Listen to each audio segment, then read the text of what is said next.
కారం రంగు రుచితో ఉంటుంది. ఆచి మిరపపొడి అదరగొట్టే కారం రంగు రుచి.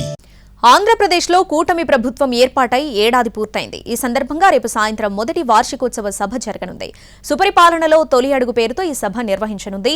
ఏపీ సచివాలయం వెనుక గల ప్రదేశంలో నిర్వహించే ఈ సభకు సంబంధించి పూర్తి సమాచారాన్ని మా ప్రతినిధి ప్రసన్న అందిస్తారు.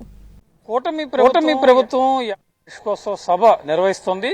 రేపు సాయంత్రం 5 గంటలకి ఏపీ సచివాలయం వెనుకనున్న ప్రాంతంలో ఈ బహిరంగ సభ జరగనుంది. అంటే గతంలో P4 జరిగిన కార్యక్రమం, అదేవిధంగా ప్రధాని నరేంద్ర మోడీ అమరావతి శంకుస్థాపన చేసిన ప్రాంతం ఏదైతే ఉందో అక్కడే ఈ బహిరంగ సభ. ప్రస్తుతం మనం రేపు బహిరంగ సభ జరిగే ప్రాంతం దగ్గర ఉన్నాం. ఈ బహిరంగ సభలో పార్టీకి సంబంధించి కీలకంగా ముఖ్య నేతలు పాల్గొంటారు. అన్ని పార్టీలకు సంబంధించి కూటమిలో ఉన్న టీడీపీ, జనసేన, బీజేపీ, దీంతోపాటు అందరూ ఎమ్మెల్యేలు, మంత్రులు, ఉన్నతాధికారులు ప్రత్యేకంగా హెచ్ఓడీస్ అందరూ కూడా పాల్గొనాలని గతంలోనే దీనికి సంబంధించి ఉత్తర్వులు కూడా ఇవ్వడం జరిగింది. యాక్చువల్గా అయితే ఈ నెల 12వ తారీఖు బహిరంగ సభ జరగాలి, కానీ అహ్మదాబాద్ విమాన ప్రమాదం వల్ల వాయిదా పడింది. అప్పుడు నిర్వహిస్తే బాగుండదనే ఉద్దేశంతో, ప్రధానంగా దేశమంతా ఒక విషాదకరమైన వాతావరణం ఉంది అనే ఉద్దేశంతో రేపు సాయంత్రం 5 గంటలకి బహిరంగ సభ నిర్వహించడానికి కూటమి ప్రభుత్వ ఏడాది పాలనకు సంబంధించి మొదటి వార్షికోత్సవం ఇక్కడ జరగనుంది.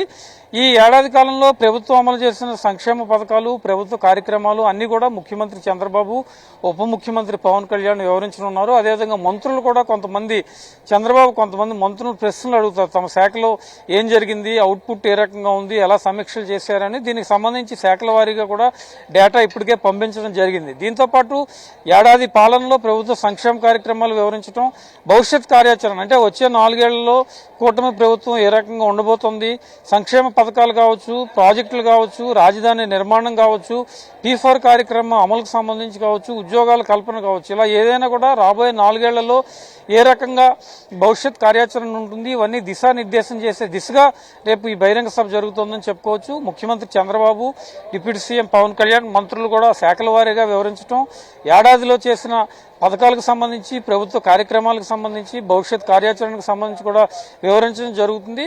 అయితే రేపు సచివాలయం వెనుకున్న ప్రాంతంలో సభ జరుగుతుంది కాబట్టి ఇప్పటికే ఏర్పాట్లన్నీ కూడా జరుగుతున్నాయి. వర్షం వచ్చినా ఎలాంటి ఇబ్బంది లేకుండా, ఎలాంటి ఆటంకం కలగకుండా ఏ రకంగా సభ జరగాలి అనే దాని మీద కూడా అన్ని రకాల జాగ్రత్తలు తీసుకుంటున్న పరిస్థితి. సుమారు 2 గంటలకు పైగా ఈ బహిరంగ సభ జరిగే అవకాశం అయితే ప్రస్తుతం మనకి కనిపిస్తోందని చెప్పుకోవచ్చు. ఓవరాల్ గా కూటమి ప్రభుత్వం మొదటి వార్షికోత్సవం సందర్భంగా ప్రభుత్వం అమలు చేస్తున్న సంక్షేమ కార్యక్రమాలు వివరించడం, భవిష్యత్ కార్యాచరణ మీద దిశానిర్దేశం చేయడం, ఇవి ప్రధాన అంశాలుగా రేపు ఈ బహిరంగ సభ జరుగుతుందని మనం చెప్పుకోవచ్చు. ఇది ఓవరాల్ గా రేపు సభకు సంబంధించిన తాజా పరిస్థితి. కెమెరా పర్సన్ నానితో ప్రసన్న, NTV, అమరావతి.